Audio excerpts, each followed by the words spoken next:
अस्सलाम वालेकुम। मेरा नाम है अदनान और मैं आप लोगों की भेजी गई हॉरर स्टोरीज को नरेट करता हूँ। अगर आप भी मुझसे अपनी स्टोरी शेयर करना चाहते हैं तो डिस्क्रिप्शन में एक व्हाट्सएप नंबर है और एक ईमेल एड्रेस है। अपनी स्टोरीज लिखकर या वॉइस मैसेज के जरिए उसे शेयर कर सकते हैं। मैं बेस्ट स्टोरी सेलेक्ट करके उस पर नरेट कर दूँ। आप लोगों के प्यार भरे कमेंट्स का बहुत बहुत शुक्रिया। शायद टाइम की कमी की वजह से मैं उनका रिप्लाई नहीं कर पाता, लेकिन कुछ कमेंट्स ऐसे हैं जो मेरे सामने आ जाते हैं और मैं पढ़ लेता हूँ। आप लोगों की मोहब्बत का बहुत शुक्रिया। आज की स्टोरीज बहुत खौफनाक होने वाली। बेहतर ये है अगर आप डरते हैं या आपको खौफ आता है तो इन स्टोरीज को ना सुना करें, लेकिन अगर आपको फिर भी सुननी है तो आयतल कुर्सी पढ़ के अपने ऊपर हिसार बांध लें, क्योंकि सुना जब इन मखलूकात का हम जिक्र कर रहे होते हैं तो ये बड़े इंटरेस्ट से हमारे करीब आ जाती है और अपनी बातें सुनने लगती है। आपको डर न लगे, आयतल कुर्सी पढ़ लें। चलते अपनी स्टोरी। अस्सलाम वालेकुम अदनान, कैसे हैं? उम्मीद है आप खैरियत से होंगे। मेरा नाम कनीज है और मैं इंडिया से हूँ। मैंने पहले भी आपके साथ अपनी एक कहानी शेयर की जिसे आपने अपने चैनल पर शेयर किया, मुझे बहुत अच्छा लगा। आज आपके साथ अपना एक और वाकया शेयर करना चाहती हूँ। हम लोग बेंगलुरु छोड़कर मैसूर आ गए। ये दोनों अलग अलग शहर हैं। तो होता कुछ इस तरह से है कि जब हम मैसूर में शिफ्ट हुए तो ये घर काफी छोटा होता है। हम लोग जैसे तैसे करके 3-4 साल इस घर में निकाल लेते हैं। जैसा कि मैंने आपको पहले भी बताया था, हम 3 बहनें हैं। मेरी वालदा और मेरे वालिद थे। उस टाइम पर मेरे वालिद साहब जिंदा थे। ये 2013 की बात है। होता कुछ इस तरह है कि 2013 के बीच में ही हम लोग एक नए घर में शिफ्ट होते हैं। वो एरिया काफी अच्छा था। हम लोग वहां पर घर देखने जाते हैं तो हमें एक घर मिल जाता है। वो घर बाहर से देखने में ही काफी ज्यादा अट्रैक्टिव और खूबसूरत था। तो हम लोग अंदर जाते हैं, घर वगैरह को देखते हैं। 2 बेडरूम होते हैं और एक हॉल होता है, किचन और वॉशरूम वगैरह भी। हम लोग वो घर देखते हैं, पसंद कर लेते हैं। खैर हम लोग उस घर में शिफ्ट हो जाते हैं और फिर हम डिसाइड करते हैं कि कौन सा रूम कौन लेगा। तो एंट्रेंस के स्टार्ट में ही जो हॉल के लेफ्ट साइड का रूम था वो मम्मा पापा को रूम था, और जो राइट साइड का रूम था वो हमारा था। हमारे शिफ्ट होने के बाद 2-3 माह तो बिल्कुल ठीक से गुजरे और कुछ भी ऐसा नहीं हुआ। नीचे भी एक फैमिली रहती थी, हस्बैंड वाइफ, एक बच्चा। ऊपर वाले फ्लोर पर भी एक फैमिली थी जिनका कपड़ों का बिजनेस था। उस घर में 3 फ्लोर थे और तीनों ही फिल थे। जब हम लोग वहां शिफ्ट हुए तो हमारी दोस्ती सिर्फ नीचे वालों से थी। ज्यादातर वही हमारे घर आते जाते थे। कुछ महीनों के बाद किसी ने मामा से कहा कि आपने वहां शिफ्ट होने से पहले ये घर चेक नहीं करवाया। हमारे माइंड में भी इस तरह की कोई चीज नहीं। मेरी मम्मा की तबीयत भी बिल्कुल ठीक थी वहां जाने से पहले, और वहां पर 3 महीने रहने तक भी उनकी तबीयत बिल्कुल ठीक थी। तो फिर किसी ने मम्मा को बताया कि वो घर ठीक नहीं है। इन्हें किसी ने बताया कि वहां पर किसी ने खुदकुशी की थी और उसकी बीवी भी वहां पर पागल हो गई थी, जो कि हमारे काफी दूर की फैमिली से ही बिलोंग करते हैं। तो हमें ये पता नहीं था कि उनके हस्बैंड की डेथ हुई थी और वो पागल हो गई थी। पता नहीं मेरी मम्मा को किसी ने बताया। तो उसके बाद मम्मा घर पर आई कि हस्बैंड की डेथ हुई थी। मम्मा घर पर आई और सबको बताया इस तरह से है। हमने कहा कि नहीं मम्मा, ऐसा कुछ भी नहीं होता। और फिर वक्त गुजरता रहा। फिर रात के 2-2:30 बजे हमें ऐसा लगता था जैसे कोई वॉशरूम में नहा रहा है। पानी गिरने की आवाज आती थी। ऐसा होता था कि हम लोग हॉल की लाइट ऑफ करके सोते थे, मगर जब सुबह उठते थे तो वो लाइट ऑन होती थी। हम ये सोचते थे कि मेरे जो वालिद साहब हैं वो उठ के नमाज के लिए जाते हैं, तो हो सकता है कि वो ऑन कर देते हो।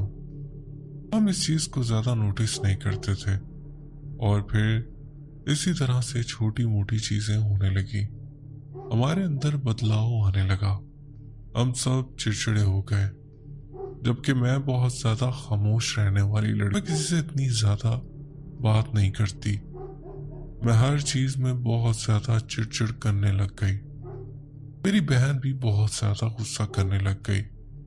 मेरी मम्मी की आदत भी ऐसी हो गई और हम सब का झगड़ा होने लग गया। छोटी छोटी बात पे झगड़ा हो जाता था।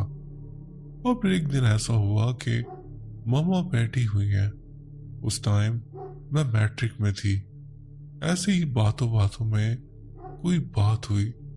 मम्मा उठी और अपने ऊपर तेल छिड़क के खुद को आग लगाने की कोशिश की। हम लोग बहुत ज्यादा परेशान हो गए। क्या हुआ है? ऐसी तो कोई बात ही नहीं हुई।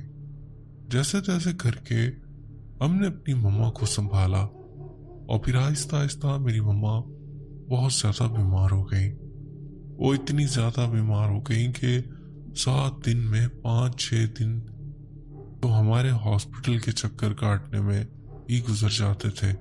वो जैसे ही घर से बाहर जाती थी वो बिल्कुल नॉर्मल हो जाती थी। जब घर आती थी तो उनको बेचैनी होने लगती। हमारी जिंदगियों में बहुत ज्यादा मसाइल आ गए थे। और फिर एक दिन मेरी नानी घर पर आती है। हॉल में जो बेड था वो वहां पर सोती थी क्योंकि उन्हें वॉशरूम आना जाना इजी रहता था। एक दिन नानी वहीं पर सो रही थी। पापा किसी काम से बाहर गए हुए थे तो रात के किसी पहर उनकी आंख खुलती है और मेरी नानी देखती है कि मेरी वालदा सो रही है और उनका हाथ बेड से नीचे लटक रहा है। तो वहां पर कोई लंबा सा आदमी मेरी मम्मा के हाथ से खून चूस रहा है। तो मेरी नानी उसे देखते ही देखते अचानक से बोलती है, कौन है तू? वो जो भी था वो गायब हो गया। नानी ने उस बारे में किसी को कुछ नहीं बताया। फिर इसी तरह से एक दिन मेरी मम्मी सो रही थी। मेरी जो बहन है वो थोड़ी सी हेल्दी है। तो मेरी मम्मी देखती है कि एक पतली सी लड़की है जो बिल्कुल मेरी बहन जैसी है और वो कुछ कर रही है। तो मेरी मम्मी उनको अमरीन अमरीन करके बुलाती है, मगर वो एक बहुत ही खौफनाक सी स्माइल देकर गायब हो जाती है। तो मम्मी एकदम से बुड़बुड़ा कर उठ जाती हैं कि ये क्या हुआ है। ये सारी चीजें हमारे घर में हो रही थी मगर कोई भी एक दूसरे से डिस्कस नहीं कर रहा था कि ऐसी कोई चीज घर में हो रही है। और फिर एक रात ऐसा हुआ कि हम सब सो रहे होते हैं कि 3rd फ्लोर से 1st फ्लोर तक बर्तन गिरने की बहुत ही तेज और गंदी आवाज आती है। हम लोग ये सोचते हैं कि ऊपर वाले ऐसा कर रहे होंगे या फिर नीचे वाले। और फिर जब अगले दिन हम सुबह उठकर पूछते हैं रात के 2:30-3 बजे कौन इस तरह से बर्तन गिरा रहा था, तो सब यही बोल रहे थे किसी के घर में कोई बर्तन नहीं गिरा। सब यही कहते हैं कि वो आवाज पूरी बिल्डिंग में आ रही। और फिर हमारे घर के साथ ही एक शादी हॉल है जहाँ पर कभी शादियां होती थी मगर अब वो खंडर बन चुका है। वहां से भी आवाजें आती हैं। उस जगह पर भी असरात थे और जहां पर हमने घर लिया था उस बिल्डिंग में भी कुछ असरात थे।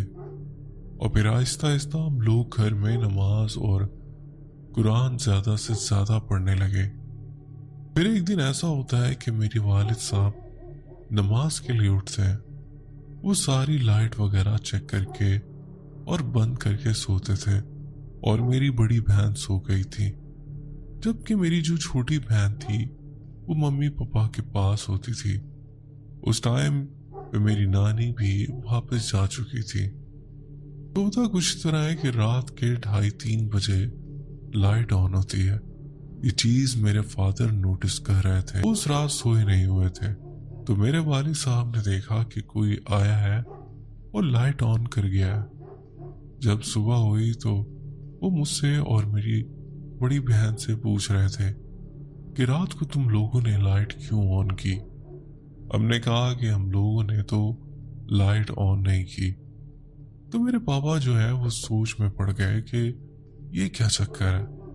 फिर अगली रात भी ऐसा ही होता है। सुनने में ये बात आई है कि रात के 2:30-3 बजे इन चीज़ों की नमाज का टाइम होता है।